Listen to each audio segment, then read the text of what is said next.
Ever wonder what's really going on inside the mind of a master storyteller? Well, in On Writing, Stephen King basically gives us a look under the hood. And this isn't just some dry writing guide. It's this amazing blend of a raw, personal memoir and some brutally honest advice. King just strips away all the mystery of the writing process, and he shares these incredible insights from his own life. The advice he gives, it's not lofty or academic. It's super direct, practical, and honestly, just powerfully inspiring. So what really makes someone a great writer? Is it just raw talent? Is it this insane level of discipline? Or is it something else, something deeper? Stephen King gets right into these questions in his iconic book On Writing. So whether you're dreaming of writing your own novel, or you're just, fascinated by how creative people work, this book is an absolute treasure trove of lessons on discipline, character, style, and the simple, powerful love of telling a really good story. Okay, first up, let's look at the man behind all those monsters. Before he dives into the nuts and bolts of writing, King starts with a really personal memoir. This first part of the book explores his childhood, the struggles he went through, and all the setbacks that really forged him into the writer that we all know today. So, he was raised by a single mom, and King and his brother grew up with this constant financial instability. And what was his escape? Horror movies, and comic books, of course. He was just drawn to the thrill of it all, and he even started his training, if you want to call it that, by copying comic book stories word for word. He was basically absorbing the rhythm of storytelling without even realizing it. That passion pretty quickly turned into a hustle. King's first tries at writing they were far from glamorous. He was selling these homemade horror stories to his classmates for just pocket change. But as he got older, the rejections started to pile up. After sending out countless stories to magazines, he famously took all his rejection slips and literally nailed them to his bedroom wall. It was this constant, kind of defiant reminder that failure was just part of the process.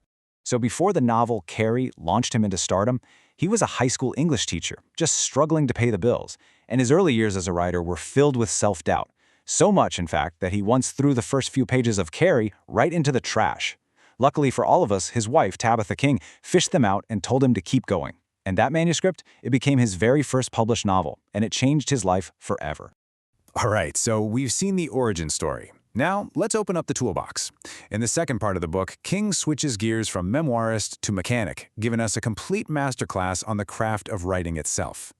King has this great idea that every writer has a toolbox, and inside you don't need all this fancy equipment, just the basics. For vocabulary, he says just use the first word that comes to mind. Clarity is always better than complexity.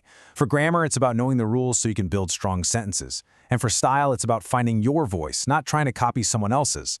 The goal is simple, right? Communicate your story. Don't just try to impress people. King is not a believer in planning out every little detail of a plot. Nope. Instead, he says you should start with a situation and just let the story unfold from there. For example, Carrie started with a really simple question. What if a bullied girl found out she had telekinetic powers?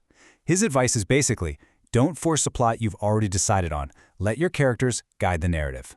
And this leads to one of his core beliefs. Characters drive the story, not the other way around. So forget about those complex plot outlines. If you create a compelling, flawed, and relatable character, their decisions will naturally create the plot for you. And how do you do that?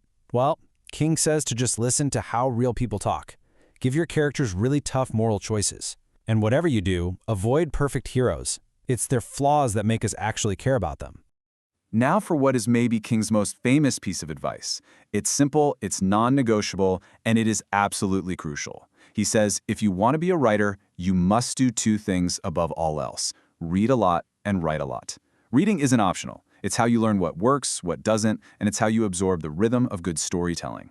And the second part of that rule, writing a lot, that's all about pure discipline. It's not about waiting for some magical inspiration to strike. King's personal goal is proof of this. He writes 1,000 words a day, every single day.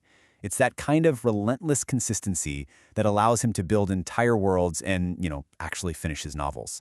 King has this brilliant metaphor for his drafting process. The first draft, he says, is written with the door closed. This is for you and you alone. No outside opinions, no critics, no self-doubt. Just get the story down on the page. Then, for the revision, you write with the door open. This is when you invite feedback in and you start to polish and restructure things. It's such a great method because it protects your fragile creativity when it's most vulnerable. When it comes to editing, King lives by a famous and, pretty brutal mantra. Kill your darlings. What this means is you have to be willing to cut anything that doesn't serve the story, even if you absolutely love it. That beautiful sentence that goes nowhere? Gone. That clever little bit of dialogue that actually stalls the plot? You gotta cut it. He tells writers to get rid of all the unnecessary adverbs and descriptions and instead to trust strong verbs to do the heavy lifting. Good writing is lean, direct, and it's always purposeful. So our third section here explores this really powerful connection between life and art. And this is where the book takes an emotional turn, as King reflects on the 1999 car accident that nearly killed him. He was out walking near his home when he was struck by a distracted driver, and he suffered multiple fractures and serious internal injuries. His recovery was just excruciating, but writing helped pull him through it. Even with all the pain, he returned to storytelling, which really proved that writing was more than just his profession, it was truly his life's purpose. Finally, in our fourth section, let's just distill all of this down to the essential lessons.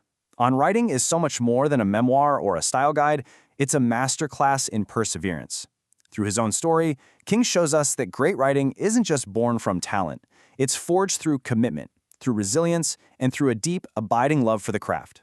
So, what are the biggest takeaways here? First, that discipline trumps talent. You just have to show up.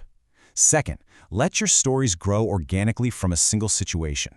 Third, focus on creating authentic characters because they will build the plot for you. Fourth, read everything you can get your hands on. Fifth, write every single day to build that muscle. And finally, learn to be a ruthless editor of your own work. Honestly, whether you're an aspiring writer or you're simply a fan of King's work, On Writing is an absolute must-read.